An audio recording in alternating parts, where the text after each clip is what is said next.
Salam saudara-saudaraku yang kekasih di dalam Tuhan. Mari saudara-saudara, pagi ini saya mengajak saudara-saudara untuk meluangkan waktu ini dalam suasana yang santai. Saya saat ini berada di dalam sebuah suasana yang lebih santai di daerah Dam Ciratah, Cianjur. Dan tentu saudara-saudara, saya mengajak saudara dan saya syukurilah seluruh keberadaan yang Tuhan telah berikan kepada saudara dan saya. Dan karena itu, mari hari ini kita memuliakan Tuhan, membaca merenungkan firman-Nya sebagaimana Tuhan telah mengajak saudara dan memberikan sebuah waktu kesempatan kepada kita untuk memuliakan Dia. Sebelum kita membaca firman-Nya, mari kita berdoa.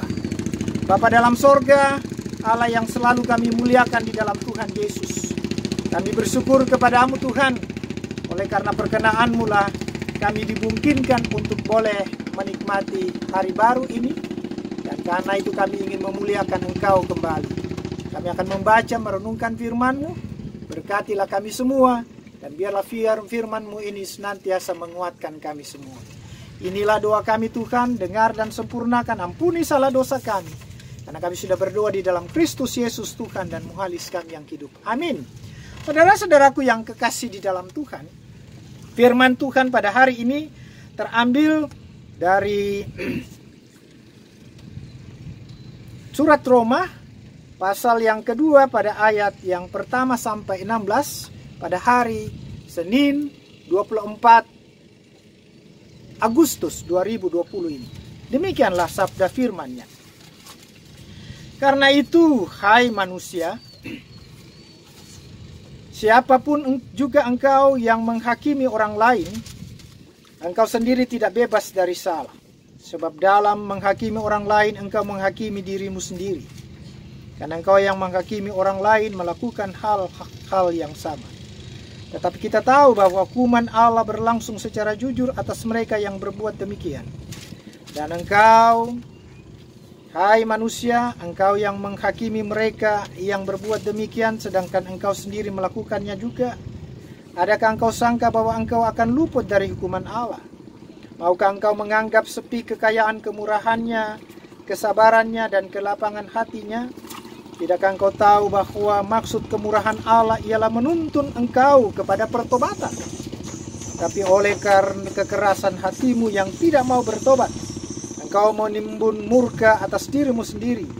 Pada hari waktu mana murka dan hukuman Allah yang adil akan dinyatakan, dan Ia akan membalas setiap orang menurut perbuatannya, yaitu hidup kekal kepada mereka yang tekun berbuat baik, mencari kemuliaan, kehormatan, dan ketidakbinasaan. Tetapi murka dan geram kepada mereka yang mencari kepentingannya sendiri, yang tidak taat kepada kebenaran, melainkan taat kepada kelaliman. Penderitaan dan kesesakan akan menimpa setiap orang yang hidup, yang berbuat jahat. Pertama-tama orang Yahudi dan juga orang Yunani. Tetapi kemuliaan, kehormatan, dan damai sejahtera akan diperoleh semua orang yang berbuat baik, pertama-tama orang Yahudi dan juga orang Yunani. Sebab Allah tidak memandang bulu, sebab semua orang yang berdosa tanpa hukum Taurat akan binasa tanpa hukum Taurat, dan semua orang yang berdosa di bawah hukum Taurat akan dihakimi oleh hukum Taurat. Karena bukanlah orang-orang yang mendengar hukum Taurat yang benar di hadapan Allah, tapi orang-orang yang melakukan hukum Tauratlah yang akan dibenarkan. Apabila bangsa-bangsa lain yang tidak memiliki hukum Taurat oleh dorongan diri sendiri melakukan apa yang dituntut hukum Taurat, maka walaupun mereka tidak memiliki hukum Taurat, mereka menjadi hukum Taurat bagi diri mereka sendiri. Sebab dengan itu mereka menunjukkan bahwa isi hukum Taurat ada tertulis di dalam hati mereka, dan suara hati mereka turut bersaksi, dan pikiran mereka saling menuduh atau saling membela. Hal itu akan nampak pada hari bila mana Allah sesuai dengan Injil yang kuberitakan akan menghakimi segala sesuatu yang tersembunyi di dalam hati manusia oleh Kristus Yesus. Sampai sedemikian jauh pembacaan firman Tuhan, Bapak Ibu. Yang berbahagia adalah kita semua yang membaca serta merenungkan firman-Nya. Tema yang diberikan kepada kita dari perikop ini, saudara-saudara, hukuman tanda kasih. Hukuman adalah tanda kasih. Ibu bapak saudara-saudaraku yang kekasih di dalam Tuhan. Kita tahu semua saudara-saudara, apapun yang kita buat di dalam sebuah tindakan kita, itu memiliki konsekuensi dari sebuah apa yang kita buat ini.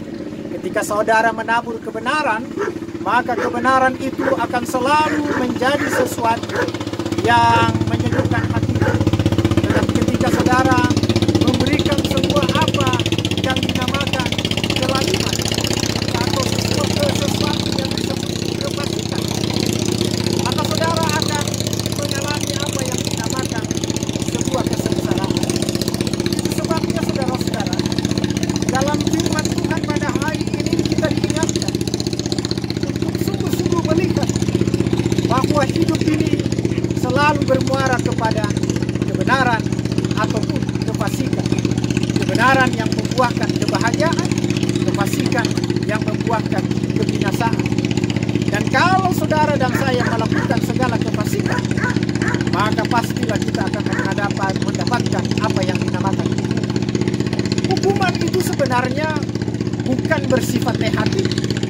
Terkadang kita menganggap hukuman itu konotasi yang negatif, selalu hal yang salah. Padahal hukuman itu adalah sebuah pengajaran yang diberikan Tuhan kepada saudara dan saya, agar saudara dan saya memahami, agar saudara dan saya punya introspeksi diri, agar saudara dan saya tahu bahwa apa yang kita buat yang tidak berkenan kepada Tuhan itu seharusnya lah kita tanggalkan, kita jauhkan. Dan karena itu Paulus dalam perikop bagian firman Tuhan ini mengajak kepada kita semua bahwa ketika Tuhan memberikan hukuman kepada kita, itu Tuhan sangat tahu bahwa itu pantas kita alami. Karena Ia ingin memberikan sebuah pengajaran kepada saudara dan saya. Dan karena itu pengajaran itu muaranya sederhana. Agar saudara dan saya bertobat. Agar saudara dan saya sungguh-sungguh mengerti bahwa ada sebuah hidup yang perlu kita baharui. Hidup yang selalu harus kita jiwai di dalam sebuah apa yang dinamakan kerinduan Tuhan. Karena itu saudara-saudara, janganlah hidup kita ini tanpa arti. Tuhan tidak menginginkan saudara dan saya hidup membawa kehidupan, menjalani hidup ini tanpa arti. Karena itu Dia katakan dalam ayat yang ke-7, setiap orang yang tekun berbuat baik, maka hidup kekal itu dijanjikan kepada saudara dan saya. Setiap saudara yang sungguh-sungguh sangat hidup di dalam tatanan kehidupan seperti yang Tuhan mau, maka kita tidak akan mengalami sebuah kebinasaan hidup. Karena itu Tuhan katakan semua manusia akan mengalami apa yang dinamakan penderitaan, kesesakan. Tapi ketika saudara melakukan sesuatu yang tidak berkenan kepada Tuhan, yang jahat, maka saudara dan saya akan mengalami apa yang dinamakan hukuman. Itu sebabnya saudara-saudara, tidak penting saudara dan saya sudah berapa lama hidup. Tidak penting saudara dan saya sudah menyatakan berapa lama saudara menyatakan sebagai orang beriman. Tapi yang penting sekarang ini adalah apakah dalam kehidupan yang dikaruniakan Tuhan itu saudara dan saya telah menghidupi kehidupan itu menjadi sesuatu yang berarti. Sebab banyak orang mengaku beriman, mengaku kenal Tuhan, mengaku memiliki agama yang teguh, mengikuti aturan agama yang baik dan sangat-sangat telaten. Tapi dalam tindakannya sangat menyimpang. Tidak ada gunanya saudara-saudara mengklaim dirimu sebagai orang beriman, tapi saudara dan saya tidak memiliki tindakan iman. Karena tindakan iman itulah yang membawa saudara dan saya terhindar dari sebuah hukuman dari Tuhan itu sendiri. Karena itulah saudara-saudaraku, kalau saudara dan saya diajak oleh Tuhan untuk sungguh-sungguh hidup seperti apa yang Tuhan mau, sebenarnya Tuhan mau menyatakan kepada kita semua bahwa Ia selalu siap menopang saudara dan saya untuk menjalani hidup ini melalui proses yang panjang itu dengan sebuah maksud agar saudara dan saya memiliki ketajaman iman yang kuat dan kokoh. Karena itu, milikilah keimanan yang sungguh seperti yang Tuhan mau di dalam hidup saudara dan saya. agar hidup kita ini menjadi berarti. Karena inti hidup seorang yang mengenal Tuhan itu adalah ketika ia mampu menghasilkan perbedaan-perbedaan hidup dengan orang lain karena ajaran, karena keimanannya di dalam pengenalan akan Tuhan yang sungguh luar biasa. Ketika saudara dan saya melakukan seperti itu, maka percayalah, hukuman Allah itu akan terhindarkan dari hidup saudara dan saya. Tapi sebaliknya, ketika saudara dan saya tidak melakukan sesuatu seperti yang Tuhan mau, maka bersiap-siaplah menghadapi segala apa yang dinamakan hal-hal yang mengejutkan hatimu, yang mendukacitakan dirimu, dan yang menyengsarakan seluruh kehidupan kita. Mari saudara-saudara, kita sambut segala sebuah seruan Tuhan ini agar hidup kita berarti di mata Tuhan. Terpujilah Kristus. Haleluya. Amin.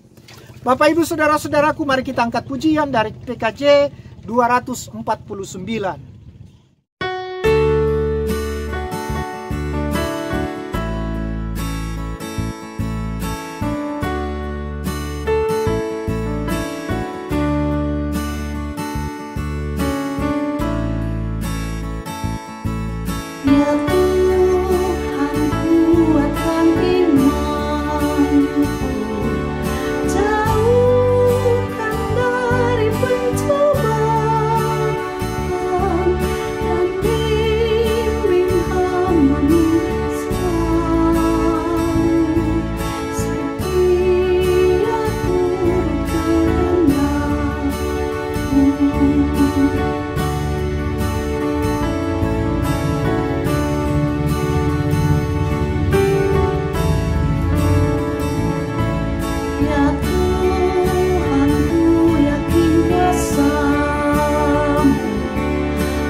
Dan itu mari saudara-saudara, kita akhiri ibadah ini, kita satukan hati kita di dalam doa.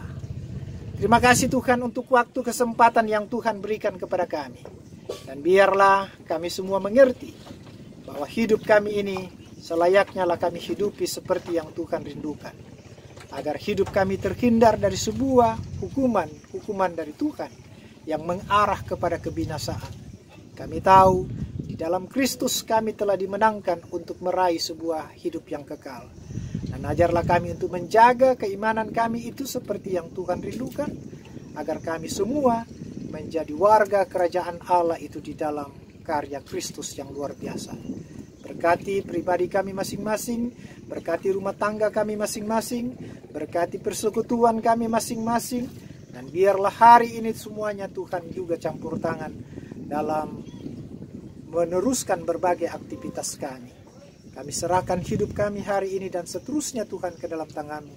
Hindarkanlah kami dari semua mara bahaya, gangguan dan penyakit, teristimewa dari wabah corona yang sampai saat ini entah kapan berakhirnya.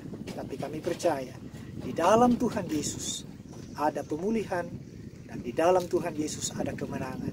Terpujilah Engkau Tuhan, kekal selama-lamanya. Haleluya. Amin. Demikianlah ibadah kita saudara-saudara. Selamat melanjutkan aktivitasmu dan Tuhan memberkati saudara sekalian. Haleluya. Amin.